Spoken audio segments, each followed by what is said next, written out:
सुहेल साहब, सबसे पहले तो बड़ा सादा सा सवाल है। गुज़श्ता रोज़ 3 ऑडियो सिलसिलावार आई, पहली, दूसरी और फिर तीसरी ऑडियो। इसमें हाई प्रोफाइल शख्सियात का जिक्र है। आपको क्या लगता है, सबसे पहले तो ये ऑडियोज़ को गैर मामूली नौयत की हैं या आपको लगता है रूटीन मैटर है, और टाइमिंग कितनी इंपॉर्टेंट है ख़ास तौर पर? जी, मेरा ख्याल है दोनों पहलू मद्देनज़र रखने चाहिए। एक तो ये आजकल रवायत है, हर एक की ऑडियो वीडियो आ रही है, लेकिन दूसरा ये है कि अब ये अदलिया के बारे में है, तो इसलिए इनकी हैसियत जो है वो ज़रा गैर मामूली है। क्योंकि पहले काफ़ी अर्सा पहले मोहतरमा बेनज़ीर भुट्टो के दौर में जस्टिस मलिक क़य्यूम जो आज ही जिनका इंतकाल हुआ है, उनकी कैसेट्स आई थी, उनकी टेप आई थी, और अब ये आई हैं।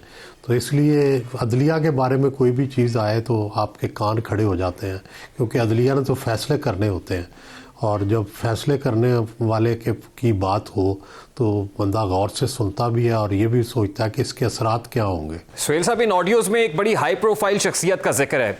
उनका नाम ना मैं ले सकता हूँ, ना आप ले सकते हैं, ना इन ऑडियोज़ में जब हमने इनको प्ले किया है तो उसमें वो नाम चलाया, बल्कि सेंसर कर दिया है। लेकिन एक नाम जो आपने अभी मेंशन किया वो जस्टिस मलिक क़य्यूम का है, जो आज इंतकाल फरमा गए हैं, अल्लाह ताला उनकी मग़फ़िरत फरमाए। एक प्रेसिडेंट उन्होंने सेट किया था, जब उनकी ऑडियो आई थी तो उन्होंने स्टेप डाउन कर दिया था, रेजिग्नेशन देकर चले गए थे। ये प्रेसिडेंट कितना बेहतर था, ये मिसाल कितनी इंपॉर्टेंट थी, और क्या ये फॉलो होती हुई दिखाई दे रही है आपको? मेरा नहीं ख्याल कि इस दफ़ा ये एग्ज़ाम्पल फॉलो होगी। एक तो ये है कि ये कोई इतनी क्लियर कोई अहकामात नहीं है, कोई ऐसी चीज़ नहीं है जिसमें ये बात की जाए। एक आने की बात कर रहे हैं, दूसरा उन्हें रोक भी रहे हैं। तो मेरा ख्याल है कि कोई वो जो पहले जस्टिस क़य्यूम वाली थी उनमें तो बड़े वाज़े थी कि सज़ा दी जाए, ये किया जाए, वो किया जाए। तो मेरा ख्याल है इस तरह की तो बात नहीं है इसमें। तो अगर होती तो फिर तो लाजमन ये चीज़ें होती। लेकिन FIA ने इन ऑडियोज़ पर तहकीकात शुरू कर दी है, क्योंकि कल इंटीरियर मिनिस्टर ने जिस तरह कहा था कि FIA इस पर फोरेंसिक करे और उसके बाद जो मुकदमा कायम होता है वजारत कानून की मुशावरत से वो मुकदमा भी कायम करें। एक जज के ख़िलाफ़ कार्रवाई काफ़ी मुश्किल होती है, बहुत ही मुश्किल होती है। तो मेरा ख्याल है कि ठीक है, इन पर इंक्वायरी तो हो, और लेकिन मुझे नहीं लगता कि इसके खिलाफ सीरियस कार्रवाई का हो सकेगी। लेकिन सुहेल बड़ाई साहब, एक इदारा बड़ा कंट्रोवर्शियल हो रहा है। देखिए, इस वक्त इसमें कोई दो राय नहीं है कि सियासतदानों के अपने मामलात अदलिया में आ रहे हैं। वो आइन की तशरीह हो, आर्टिकल 63A की जैसे तशरीह हुई, और कुछ लोगों ने कहा कि ये तो री राइटिंग ऑफ द कॉन्स्टिट्यूशन है, और नैब तरमीम का मामला है, ultimately matter going to the court. उसके अलावा ये जो इलेक्शंस का मामला है ये फिर अदालतों ने टेकअप किया हुआ है। यानी जो सियासी नौयत के मामलात हैं अब वो अदालतों में डिस्कस हो रहे हैं। तो क्या बतौर इदारा एक तरफ ये ऑडियोज का मामला है, दूसरी तरफ इस तरह के इंपॉर्टेंट इशूज़ जो मुल्की सतह के हैं वो अदालतों में हो रहे हैं, क्या ये भी जस्टिफाइड है? देखिए, असूली तौर पर तो जो है सियासत जो है वो अदालत का मौजू नहीं बननी चाहिए, बड़ा रेयरली बनना चाहिए कोई ऐसा इशू हो। लेकिन पाकिस्तान में बदकिस्मती यह है कि सियासतदान आपस के मामलात ख़ुद निपटाते नहीं हैं, और जब ख़ुद निपटाते नहीं और झगड़ते हैं तो वो मामलात फिर अदालत में चले जाते हैं। और अदालत में ज़ाहिर है अदालत जो है सियासत की एक साइड की को फ़ायदा देती है तो ये दूसरी साइड को नुकसान देती है, इसलिए कंट्रोवर्शियल भी हो जाती है। तो जेन्युइनली भी अगर अदालतें फ़ैसले कर रही हों तब भी जो कंट्रोवर्शियल तो होंगी। जब सियासत डिस्कस होगी, सियासत में लोग दोनों साइडों पे होते हैं, आप उसके ख़िलाफ़ देते हैं तो उन्हें नाराज़ होते हैं, आप उनके हक़ में देते हैं तो खुश होते हैं। तो लेकिन मैं ये समझता हूँ कि कम से कम मामलात को अदालतों को लेना चाहिए, सियासी मामलात को, सियासत के मामलात को सियासत के मैदानों में ही डिस्कस होना चाहिए, अदालत के ऐवानों में नहीं।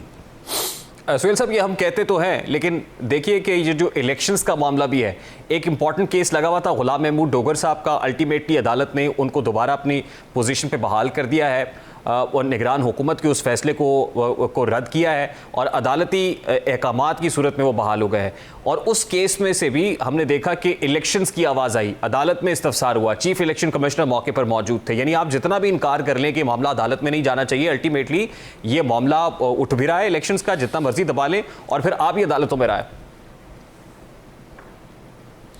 देखिए, बुनियादी बात तो यह है ना कि क्या इससे फ़ायदा हो रहा है, क्या इससे मामलात जो हैं वो सीधे हो रहे हैं, इससे मामलात और कंट्रोवर्शियल हो रहे हैं। अब जो भी फ़ैसला आया है किसी की बहाली का, ज़ाहिर है उस पे गवर्नमेंट ची बची होगी, गवर्नमेंट एक्शन करेगी, गवर्नमेंट उनको पता नहीं काम करने देगी नहीं काम करने देगी, वो गवर्नमेंट की मर्ज़ी से मुताबिक काम करेंगे नहीं करेंगे, ये वो सारी चीज़ें हैं जो फिर पैदा हो जाती हैं। इसलिए कहते हैं कि भाई सियासत के दुनिया में, हर दुनिया में अदालतें इतने सियासत के मामलात नहीं देखती जितने पाकिस्तान में देखती हैं। तो ये ट्रेंड जो है इसकी हौसला शिकनी होनी चाहिए, और इसकी हौसला शिकनी सियासतदानों की तरफ होनी चाहिए, इससे होने चाहिए कि उन्हें अपने मामलात को ख़ुद देखना चाहिए। जो पार्लियामेंट में मामलात तय हो सकते हैं पार्लियामेंट में तय करें, जो आपस में तय हो सकते हैं वो आपस में तय करें। आपको क्या लग रहा है कि अगर इसको कंडेम करना है, इस ट्रेंड की हौसला शिकनी करनी है, तो वो कैसे होगी? पॉलिटिकल स्टेक होल्डर्स तो बैठ के इस पर कंसेंसस डेवलप करने के लिए तैयार नहीं। देखिए, बुनियादी बात तो यही है कि इसी की तरफ ही लाना होगा। यही जो बात कह रहे हैं कि नहीं बैठने को तैयार, इन्हें बिठाना होगा और इन्हें मजबूर करना होगा। कौम का दबाव नहीं पड़ रहा, दरअसल अवामी दबाव भी थोड़ा बहुत होना चाहिए। इस वक्त अवामी दबाव नहीं है सियासी जमातों पर कि कोई प्रेशर हो कि वो बैठें, तो वो अपनी मर्ज़ी करती हैं, लेकिन अल्टीमेटली एक अवामी दबाव होता है, एक दानश्वर का, एक एलिट्स दबाव होता है, एक दानश्वरों का दबाव होता है। वो दबाव होना चाहिए ताकि जो आइन के अंदर लिखा है उसके मुताबिक चीज़ें तय पाएँ। लेकिन सुहेल साहब, इस वक्त जो चीफ इलेक्शन कमिश्नर अपनी विपदा बयान कर रहे हैं कि उनके पास पैसे भी नहीं है, उनके पास सिक्योरिटी भी नहीं है, जो आईजीज़ हैं दो सूबों के वो नफरीस के हवाले से भी हाथ खड़े कर चुके हैं, हत्ता कि अदालतें खुद आरओज़ मुहैया नहीं कर रही हैं कि हमारे पास आरओज़ भी नहीं है, ह्यूमन रिसोर्स की कमी है। तो ऐसे में ये तो एक एडमिनिस्ट्रेटिव इशू है, तो आपको क्या दिखाई? और फिर जो इकोनॉमिक डोमेन के अंदर हमें चैलेंजेस दरपेश है, इस वक्त मुल्क डिफ़ॉल्ट के वर्ज पे है, सैलाब की सिचुएशन भी, ये सारा कुछ हमने देखा है। क्या हम at this point in time इतनी बड़ी एक्सरसाइज के, इलेक्शंस की मैसिव एक्सरसाइज के मुताबिल हो सकता है? देखें, ईरान में पूरी पार्लियामेंट तबाह हो गई थी, ठीक है, उन्होंने इलेक्शन करवा दिया था फिर दोबारा टाइम पे। और ये जो आइन के अंदर लिखा हुआ है वो तो मैंडेटरी है, वो ज़रूरी है। उसके लिए ये जो इंतज़ामी चीज़ें हैं, आईजी पूरे नहीं हैं, कांस्टेबल पूरे नहीं हैं, ये चीज़ें गैर ज़रूरी हैं। ये असल बात है, आइन सुप्रीम होता है, आइन के एक लफ्ज़ जो है मुक़द्दस होता है, उसकी बात को आप हीलों बहानों से डिले नहीं कर सकते। सुहेल साहब, मरकज़ में बैठी हुई हुकूमत तो ये नहीं चाहेगी कि मरकज़ में भी इलेक्शंस हो जाए, ख़ासतौर पे इस वक्त जितना पॉलिटिकल कैपिटल पाकिस्तान मुस्लिम लीग नून लेड कोलिशन ने गंवाया है अपना, महंगाई की सूरत में, माशी चैलेंजेस की सूरत में, रियासत बचाते बचाते जो सियासी नुकसान उठाया, वो तो कभी नहीं चाहेंगे इलेक्शंस हो। जी, बात तो आपकी सही है, उन्हें ज़ाहिर है इलेक्शन में नुकसान भी होगा, लेकिन सवाल ये है कि एक तरफ इलेक्शन है, एक तरफ पॉलिटिकल कैपिटल है, दूसरी तरफ फिर आइन है, आइन सुप्रीम है, आइन की बात मानना पड़ेगी। जो लीगल एक्सपर्ट्स हैं, ख़ासतौर पे इस वक्त जो लॉ मिनिस्टर है आज़म नज़ीर तारड़ साहब, उनका भी ये स्टेटेड पोजीशन है कि ऐसा कोई रिजिड नहीं है कि जी 90 रोज़ के अंदर इलेक्शन, 90 रोज़ के बाद इलेक्शन हो नहीं सकते, तो ऐसी गुंजाइश तो वो कहते हैं निकाली जा सकती है। देखें ना, निकालने के लिए फिर सुप्रीम कोर्ट के पास जाना पड़ेगा ना, और सुप्रीम कोर्ट कैसे कॉन्स्टिट्यूशन के ख़िलाफ़ जाएगी, बहुत मुश्किल है।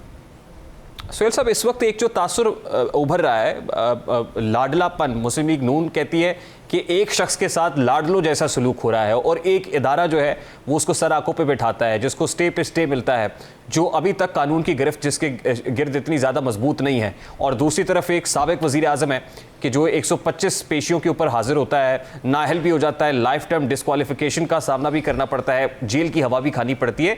तो ये इम्तियाजी सलूक हो रहा है, मतलब अब ये बयानिया बनाने की कोशिश की जा रही है।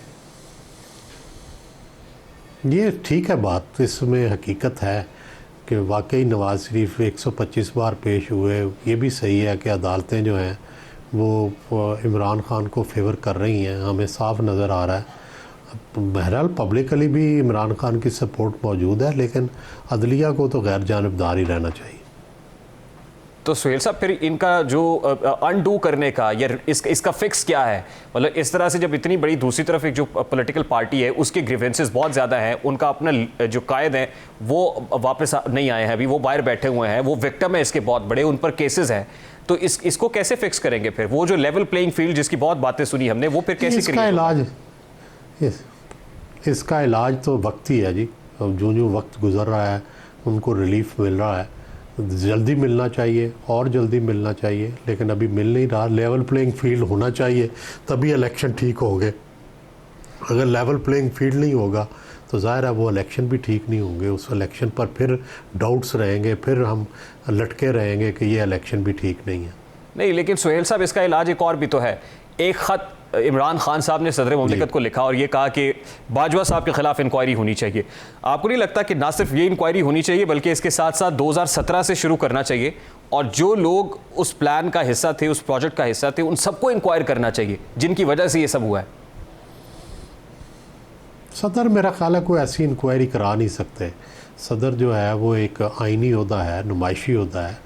मेरा नहीं ख्याल कि वो सदर बाजवा जनरल बाजवा के खिलाफ कोई ऐसी इंक्वायरी करा सकते हैं जो पुरअसर हो। नहीं सुहेल साहब, ये बात आपकी दुरुस्त है, सदर के पास एग्जीक्यूटिव पावर नहीं है। अब ये बात आप ठीक कह रहे हैं, बतौर सरबराह ममलिकत वो इदारे पर प्रेशर जरूर डाल सकते हैं, लेकिन किसी भी सतह के ऊपर क्या कोई इस तरह का कमीशन नहीं बनना चाहिए कि जो कम अज़ कम उन कसूरवारान का तयन तो करे कि जिन्होंने असल में इन चैलेंजेस में डाला है मुल्क को, जो असल जिम्मेदार हैं?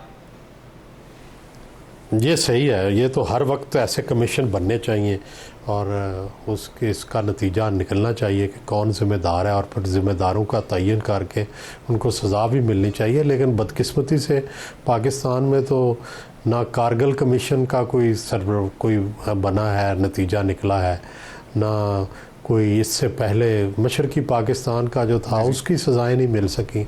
तो बाकी तो छोटी चीज़ें हैं। अगर कोई ऐसा कमीशन जैसे नून लीग कहती जी ट्रुथ कमीशन बनाना चाहिए, तो आपको क्या लगता है कि फिर बाजवा साहब के साथ साथ अभी रिसेंटली ट्रुथ एंड रिकंसिलिएशन जी लेकिन जी, अभी ट्रुथ एंड रिकंसिलिएशन मोहतरमा बेनज़ीर भुट्टो भी कहते बेचारी चली गई दुनिया से कि ट्रुथ एंड रिकंसिलिएशन बनना चाहिए। लेकिन ट्रुथ एंड रिकंसिलिएशन की पाकिस्तान के अंदर जो गुंजाइश इसलिए नहीं है कि सोसाइटी में इस तरह का आपस में खलफशार है कि वो इस खलफशार को मिटाने के लिए तैयार नहीं है, वो विल नहीं है, वो मर्ज़ी नहीं है लोगों की कि भाई कोई ऐसा तरीका किया जाए कि जिससे सोसाइटी जो है ये आपस के जो इसके ज़ख्म हैं उनको सी दे। तो मेरा ख़्याल है कि वक्त पहले ये एहसास होना लाजम है कि ये वक्त सीने का वक्त है, वक्तों को कुरेदने का वक्त है, ज़ख्मों को कुरेदने का वक्त नहीं है। तो ये ज़ख्म जब सीने का मौका आता है तब रिकन्सिलिएशन तब ट्रुथ एंड रिकन्सिलिएशन कमीशन बनता है, तब जो है ज़ख्म सिए जाते हैं, तब सोसाइटियाँ इकट्ठी होती हैं। तो वो मुझे नहीं लगता कि वो सोसाइटी के अंदर भी ये एहसास है, ना कोई दबाव है सियासी जमातों पे, बल्कि सियासी जमातें तो और आपस में कॉन्फ्लिक्ट्स बढ़ाती जा रही हैं। कॉन्फ्लिक्ट दूर करने की उनके अंदर सलाहियत नहीं है और कॉन्फ्लिक्ट्स को जो रिज़ॉल्व करने की जो कौमों के अंदर और मुल्कों के अंदर सलाहियत होती है वो हमारे अंदर नहीं है। ठीक, सो ये सब लास्टली एंड वेरी क्विकली, मतलब ये बात दुरुस्त है आपकी, ज़ख्म सीने का वक्त तो नहीं है, अभी तो ज़ख्म देने का वक्त है। हम देखते हैं कि रोज़ एक कैंपेन चलती है, ट्विटर के ऊपर ट्रेंड चलता है कि इमरान खान हमारी रेड लाइन और निकलो ज़बान पार की तरफ। क्या वाकई इमरान खान की गिरफ्तारी के हवाले से भी कोई खबरें हैं? मेरा ख्याल है कि वो इस तरह से तो गिरफ़्तारी नहीं होगी कि इतने लोग बैठे हुए हैं और उसमें जाके गिरफ़्तार कर लें। कोई ज़ाहिर है टेक्निकल तरीके से ही करेंगे ताकि कोई नुकसान ना हो, क्योंकि इस तरह से तो कोई नुकसान हो सकता है। नुकसान से बचना चाहिए। हमारी सोसाइटी पहले ही बड़े सदमे जो है वो सह चुकी, हम मज़ीद सदमे सह नहीं सकते। और इमरान खान को भी गिरफ़्तार करना कोई इतना ज़रूरी नहीं है। इमरान खान की गिरफ़्तारी से इमरान खान को ही फ़ायदा होगा, हुकूमत को कोई इतना फ़ायदा नहीं होगा। बहुत बहुत शुक्रिया सुहेल वड़ाइच साहब, सीनियर सहाफ़ी तज्ज़ियाकार हमारे साथ मौजूद थे।